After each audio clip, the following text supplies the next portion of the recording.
Sports 910 and the iHeartRadio app. Reaches out and lines it to center.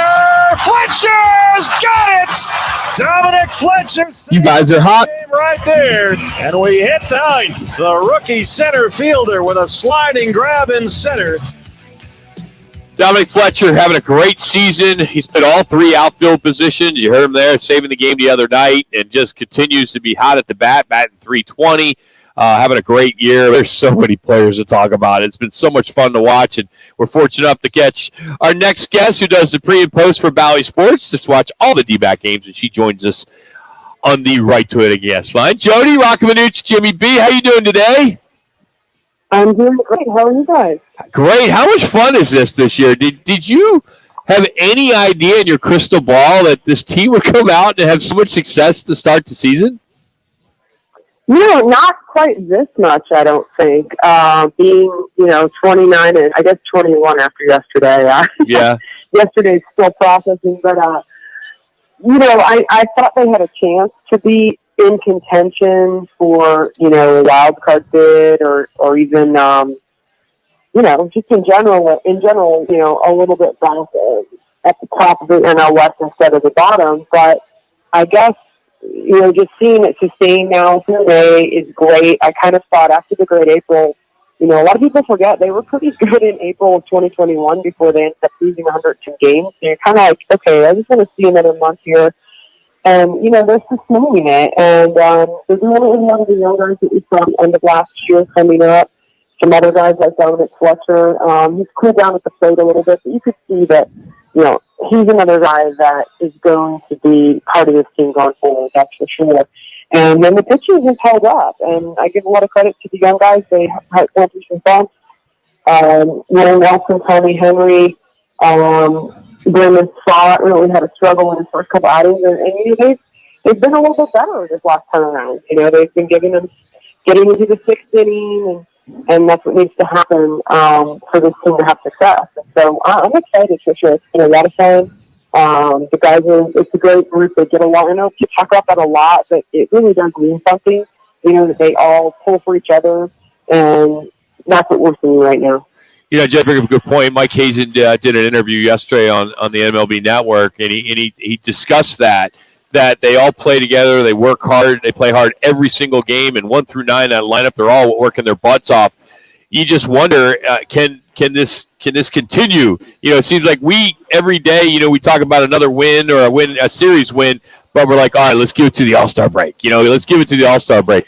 And I'm hoping that we can stop saying that and just say, hey, we got a team here, and they're coming together, and they've come together I just hope that they can stay together. And you're around these guys. Are they like that outside? Outside locker room, talking to you?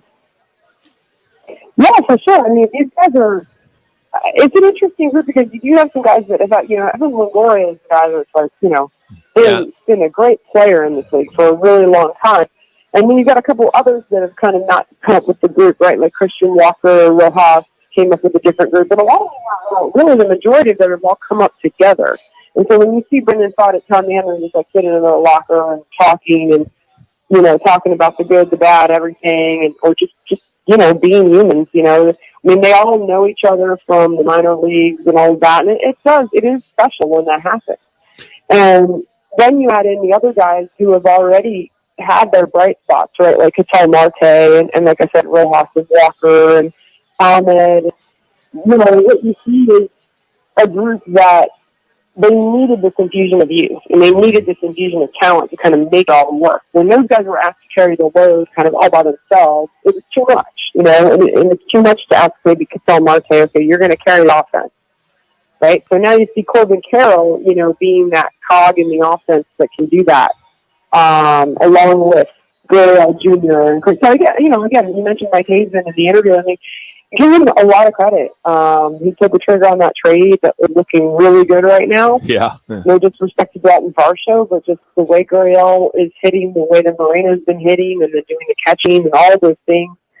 Everyone's kind of living up to the expectation right now, for the most part. It's baseball. You're going to have your bumps. Yesterday was kind of a weird day. I knew going in, my first question to Tori in the morning was kind of like, I know you probably don't lose the ball, choose not available to pitch, but what are your thoughts on who's not, what are your thoughts on the bullpen today? So I was like, you don't have your regular guys. You got to rest them. And he said flat out, I know the fans don't understand, but I have to be the parent. Mm-hmm. I have to be the one to pull people back. And unfortunately, it did burn them. I mean, yes, I think they could have managed fine, maybe without those guys, but they didn't. There was a pitch to Trey Turner, changed the game. So, you live and die with those things, and those things happen. But when I look at it, I kind of look at the big picture, which is like, wow, they still need to get the bullpen to kind of ride a fine line this whole trip. And when those guys were in there, they did the job, and it didn't always come easily, but they were getting it done. So I kind of look at it the other way, like, well, you have these other games where it could have gone the other way on them, and it didn't.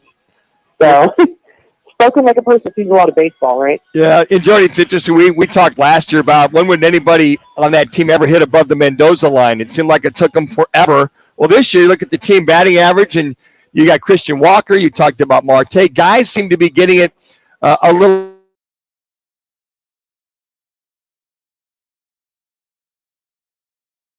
You mentioned that could be pushing for Rookie of the Year if he keeps it up. And then Zach Allen, potential Cy Young awardee. So early on, you got guys that are on the national stage with their numbers. Yeah, for sure. I mean, Mariners G is looking like an all-star season right now. It's getting put together. Still got to go another, month here. And then Corbin Carroll is just very talented in all areas, I mean, there's a guy, and I think that's the cool thing in the division. You saw so many guys hitting 2-something, under 250, or a lot of these guys that they're bringing up, they have tools where if they slump, it's not going to be for long. It's just not part of their game. You know what I mean? They find a way to put the ball in play, and that's a really sustainable way to put together an offense. And so, yeah, the other day when I was in the pregame in Philly, I was Gonzo. Gonzo was sitting next to me, and I just looked down the line in that particular lineup. They had 5 guys hitting over 300. Yes. And they had 7 guys hitting over 270. So most of the guys are hitting above 270.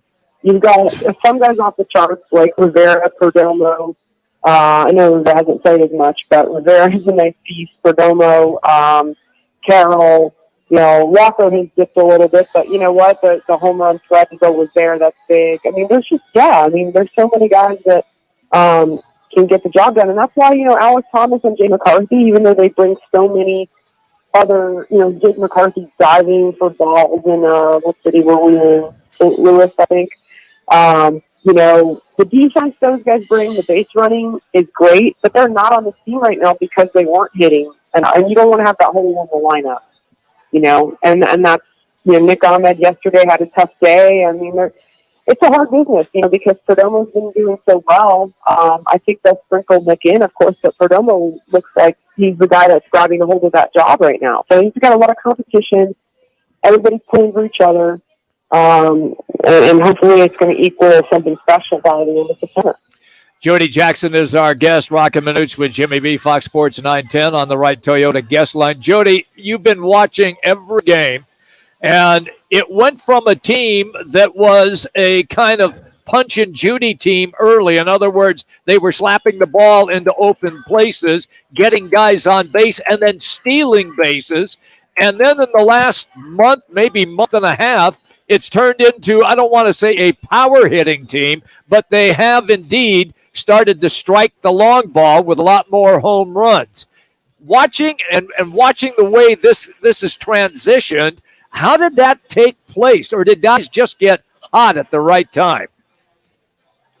Yeah, and Jimmy B, that's a great observation, because I think that was the lineup they were looking at, especially against right-handers, right? You have all these lefties. 3 minutes. Alex Thomas, Jake McCarthy, you have Steve Carroll, and kind of the regular, and Perdomo's hitting both. But, it was that lineup of feasters. Bob Burnley calls them jackrabbits, whatever you want to call them.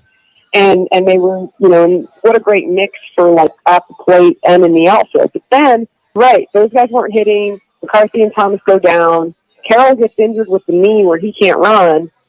I just think they started playing those other guys more, and that's what's so impressive. They just played Lourdes Gurriel Jr. more, and he started hitting. And not that he wasn't hitting in the beginning, but he was thriving, right? And then Christian Walker went on a home run tear. So I think it's just a case of, like, when you ask how, it's just like these guys were on the roster for a reason, and then when they have their name called a little bit more, like, okay, you're going to play 5 games now this week instead of 4 or 3. And Walker plays every day, obviously, but 2 minutes. I mean, they were ready to step in, and then they're just hitting. So it's a matter of like, it's baseball. It's hard to explain sometimes, but they're also pretty good hitters. Mm-hmm. So again, I look at the roster and say people might look and say, well, you're not paying anyone $300 million like you're paying like these other teams, but that just tells you why I don't really whine about not having those $300 million guys, because I just watched Trey Turner get booed. I mean, he got booed for 2 days, and the top of their lineup had the on base percentage. The top 2 guys had the second worst on base percentage in the league, next to Kansas City. So. Baseball's a funny game. Juan Soto with the Padres, I know he's seen now, but it's so ebb and flow, and it's so cyclical, and it's not really slump-proof. And some of these guys go into slumps, and like, I'd always rather have a nice balanced lineup. And yes, it takes the research, it takes all the work that the front office does to find those guys. 1 minute. Magic. I mean, then you have one of these teams that, has the manageable payroll, and still can get it done, like we've seen in the past with, many years ago, the A's or even the Brewers or whoever you want to talk about. But, I mean, I think it is a credit to this team that they just have guys that can play these roles, and then when they're called upon, and they've changed more of that, and you're right when you say not power, it's more like it's a bit of power, but it's doubles, it's line drives, and still have Corbin Carroll now. He's still stealing. You have other guys that can steal. You can kind of do a little bit of everything, right? So I think if that continues, they're going to be in really shape. Jody, you're going to need earplugs this week this weekend with all those Red Sox fans. So good luck. We're worried about your safety, because they're going to be out there. So be careful. I have a little bit of a day off tomorrow, and then it's on Fox on Saturday, I believe. And then Sunday, I'll be back there. So, it's going to be a big Red Sox crowd. Yeah. But the D-back fans hopefully will come out in some numbers as well. Absolutely. And we're going to see this team. Everywhere we go, I will say, every city we go to, Philadelphia was stunned. I mean, even yesterday, the D-backs had jumped on them in the first 3 innings. And these guys were coming up to me like, man, your team, you just don't go away. They're relentless. And I'm like, yeah. They're fun to watch. Maybe that'll happen with the Red Sox, too. We'll see, guys. I appreciate it. Yeah, we love to get the series. Just keep winning series. It's all they need to do. Jody, great work as always. Thanks for the time, too. We appreciate it. Yeah, no problem. Great to talk to you guys. Jody Jackson, Valley Sports, pre and post. She'll be back on the air on Sunday. And hopefully all the assholes will be out of town by then. The getaway day? Yeah, there's a guy here, Twin Peaks, that wants to talk to us. And he's got a New England Patriots shirt on. And I just, I keep, every time he comes on, I act like I'm on the air. I still don't have to talk We noticed, Rob. Yeah. We noticed. Hey, Jody Jackson today is brought to you by All City Towing. All City Towing continues to grow.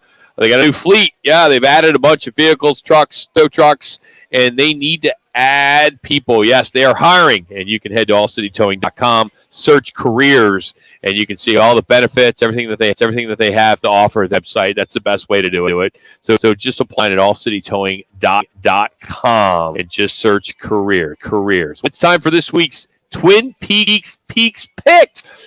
We'll take the fifth caller at 602-660-9191. The Twin Peaks Challenge. She'll compete against one of the young ladies here at Twin Peaks. Scott, so far, $25 man card.